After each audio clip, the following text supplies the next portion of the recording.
Hi, so today I'm going to show you how to use Lightroom Mobile.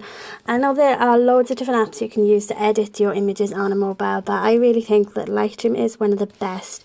It gives you a load of control over how to edit your images, but also you do get the filter options, which in Lightroom are called presets. So if you did just want to do one-click editing, you've got that option. You can import tons of new presets. You've always got options for new editing, and best of all, it's free, so you get all the powerful tools of Lightroom, but you don't have to pay the $9.99 subscription if you don't want to. So to start off, just got it open in Lightroom here. You can take a photo directly, but today we're going to import one from the gallery. So I'm just going to click the plus photo there, and I am going to choose a raw image because my phone has an option to shoot raw. If you are shooting in JPEG, you can still use Lightroom Mobile. You'll have less options when it comes to things like increasing shadows or decreasing highlights, but you would still be able to edit your photo perfectly well. So because this is an older photo, I'm just going to click here and it's going to bring up all the photos.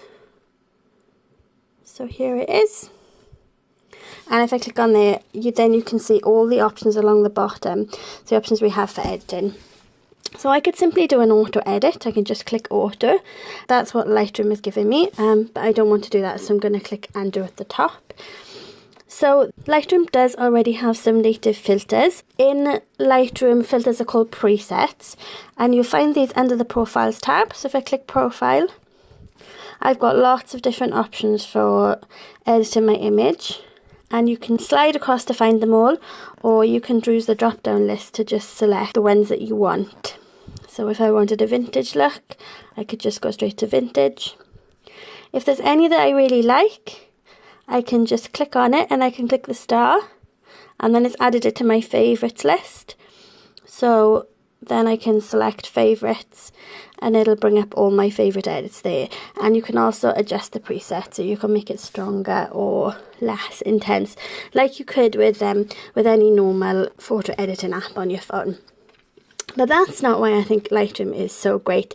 So you can use the profiles, but I would recommend going in and playing around with editing it yourself, because it is a lot more powerful. You can make a lot more adjustments, and you can really make your images your own, so they won't look like everyone else's. So I'm going to undo this, and I'm going to click out of profiles here. So there we go. I haven't edited my image at all. So if you are going to try editing your image yourself, I would recommend you start off with light. So with light, you can increase or decrease the exposure and the contrast. And you can just double click the circles to go back to the beginning. But what's really great about Lightroom is that you can break it down further. So instead of just brightening up the whole image or adjusting the contrast on the whole image, you can adjust parts of the image. So I can play with my sliders and that'll just affect the brightest parts of my image. Or I can play with my shadows that'll affect the dark parts. Or whites that will affect the light parts of my image. Or blacks that will just affect the very darkest parts of the image. So with this I got a lot more control over it, rather than just increasing or decreasing the brightness and contrast. So for this, I'm going to decrease the contrast because the sky is a little bit blown out and I want to get some detail back. But that's made her quite dark. She's in shadow because the sun is behind her. So if I pull up the shadows, I can make her lighter. And I'm going to pull up the backs a little bit too. But I don't want to do it too much because then I can lose contrast. And what I'll do is I'll show you how to spot edit so I can brighten her without affecting the sky and the sea. And that's another thing I love about Lightroom. Okay, so I'm done there, and then I'm going to come across to colour. So here I can adjust the temperature. I can make it warmer or cooler. I'm going to make it slightly warmer. I can also adjust the tint between green and magenta, but I think I'm going to keep that the same. And here I can adjust the vibrance and saturation. So these both affect the intensity of the colours. The difference is saturation is much more intense than vibrance. So if I put saturation all the way up, and then I do the same with vibrance, you see that saturation is way more intense. I recommend you just stick to vibrance to adjust your colours, because it is easy to go over the top with saturation. Now, one of the things I really love about Lightroom is that you can adjust colours individually. So if you go to the top of the colour tab, you've got this colour wheel here and it says mix. If you click on that, you've got a different button for each of the colours, and here you can adjust them individually. So I can increase the vibrance of the sky without making her skin too vibrant. So I just click on blue and I pull up the saturation. And if I want, I can also make it lighter or darker. And I can adjust the hue, so I can go towards purple, or I can make it more aqua. I think I'm going to make it a little more aqua. And then I can increase the saturation of the red, so her swimsuit becomes brighter. I can play around with the hue as well. Do be careful when playing around with the hue of the reds and the oranges, because these can sometimes have a strange effect on skin. I am going to increase the saturation of the orange a little bit because the skin looks a little bit dull. And that's because this is a raw image. Raw images do require some editing, because when you shoot a JPEG, you automatically get some contrast and vibrance effects when you take the photo, and that doesn't happen in RAW. So RAW images will look less contrasty and less colourful out of the camera, so you will have to do some adjustments to saturation and contrast. So I think about there, I might lighten her skin a little bit too. There you go. And once you're happy with your colour edits, you can press done to go back to the main menu. So there are some other adjustments you can do here. On the effects tab, I could do a vignette, so I could darken or lighten the edges. Do be careful not to overdo this. I see quite a lot of photos on Instagram with a really strong vignette, and I think at some point it does get a little bit over edited. So if you do like a vignette, just keep it subtle. But I don't think I'm going to put a vignette on this image. Texture is a new slider that Lightroom's got. Just adds a little bit more detail. And the clarity again adds detail or removes it and makes it softer. Again, clarity is one that's really easy to overuse, so do be careful. And if you are increasing or decreasing clarity, keep it within 10 to 20 each side of 0, because otherwise it can look a little bit over the top. I think for this image I'm just going to increase it slightly. Dehaze is useful if you've got a hazy image with low contrast, because it increases the contrast. I'm just going to use that slightly there because this image is quite sunny. And then you can also add green if you'd like. So I'm not going to add any green here. And anytime you want to check how your progress is, just click and hold on the image and you can turn it back to the original so you can see how far you've come. On the detail tab, you can also sharpen. I tend to just increase the sharpening. I don't increase the radiance and the detail. I leave that as they are. When you're sharpening, the whole image is sharpened, which is not great because sometimes it sharpens things like skin where you don't want that extra detail. It can make skin look less smooth than it really is. So to avoid that, pull up your masking, and what that does is the further you move it, the less of the image is sharpened. So if I keep it at the top here around 90, it means that only the edges of the image are sharpened and the rest of the image, such as the skin and any large areas of colour, are not sharpened. So do use masking when you're sharpening your image. Noise reduction is another really great tool that I like. Don't go too far with this because you will lose a lot of detail if you increase it too much. But if you have an image that's noisy, that's maybe taken in a dark room and you've got a lot of noise or grain, you can use this to decrease the grain. This was taken on a sunny day outside, so I don't think there's much noise. So I'm going to keep that at around 10. Okay, so that's how far we've got. And then also we've got presets here. So I'm going to show you how to install presets next week, so keep an eye out for that video.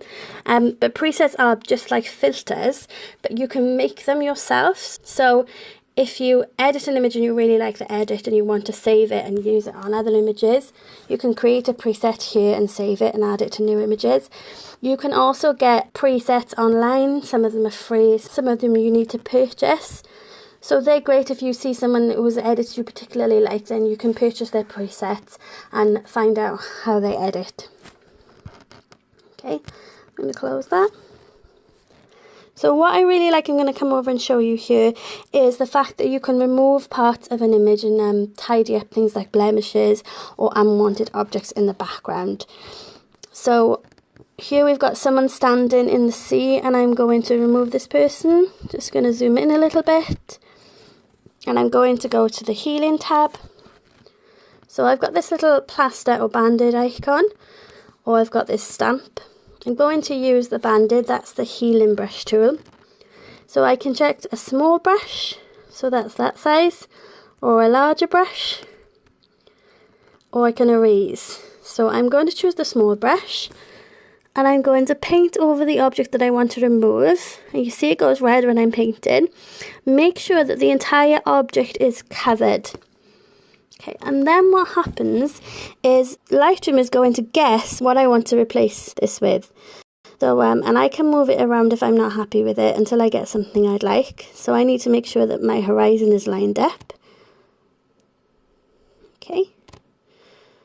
Not sure about that. Let's have a look. So just keep moving around until you get something you're happy with. And then once you're happy, let go. And press the tick. And then she's gone. So if I hold and click, you can see before and after. And I could be more detailed with that if she was closer. But when I zoom out, I can barely see that. So I think that's fine. Other selective edits you can do, you can come over to the selective tab and you can just edit part of the image. So for this image, I've darkened the sky and the sea quite a lot, but it has made my subject quite dark. So I want to lighten her without darkening the background, without lightening the background, sorry. So I'm going to zoom in on her. And then I'm going to press this plus here and I'm going to select brush. I'm going to choose a small brush again, and I'm going to paint on her. And again, anything I'm painting goes red. And then I've got my selections across the bottom again, but this time when I edit them, it'll only affect what's in red. So once I start editing, the red goes so I can see what effect I'm having. Do be subtle when you're doing selective edits, because on Lightroom Mobile it is difficult to be detailed on the edges because it's such a small screen. If you go too far, it'll be quite obvious where you're edited, so just be quite subtle. So I'm just going to increase this slightly. I'm going to increase the shadows a bit more. And what happens when I do this is I'm losing a little bit of contrast, so I'm going to increase my contrast to make up for that. I'm also going to come over to colour and make her a little bit more saturated. So I'm going to press the tick here. And if I zoom out, you can see now she's a lot brighter and you can see her a lot better. So just click and hold. And that's what we've done so far. You can also make other selective edits. If I go back to selective and check plus, I could do a radial edit. So for this, I'm going to choose the lightest part of the image, which is over here on the right. And if I click and drag, I make a circle. So I'm going to click light, and I'm just going to increase that brightness so you can see that's where the sun is coming from. And I'm going to use the temperature to warm that up a little bit so it does look more like sunlight. And then I can make this circle bigger. Okay, or I can make it smaller. Okay, and check tick when you're pleased with the results. I could also use another graduated filter, so I press plus again, and I'm going to choose this gradient, and I could do that to affect the sky. So as I pull down, anything in red is going to be edited, and you can see it gradually reduces. So I just want that over the sky. I don't want it over here. And again, I can adjust, so I could adjust the temperature to make it more blue. I think we've already made it blue enough, to be honest, but just to show you. I could increase the saturation even more, or I could just make the sky a different colour. So I could maybe make it a little bit purpley.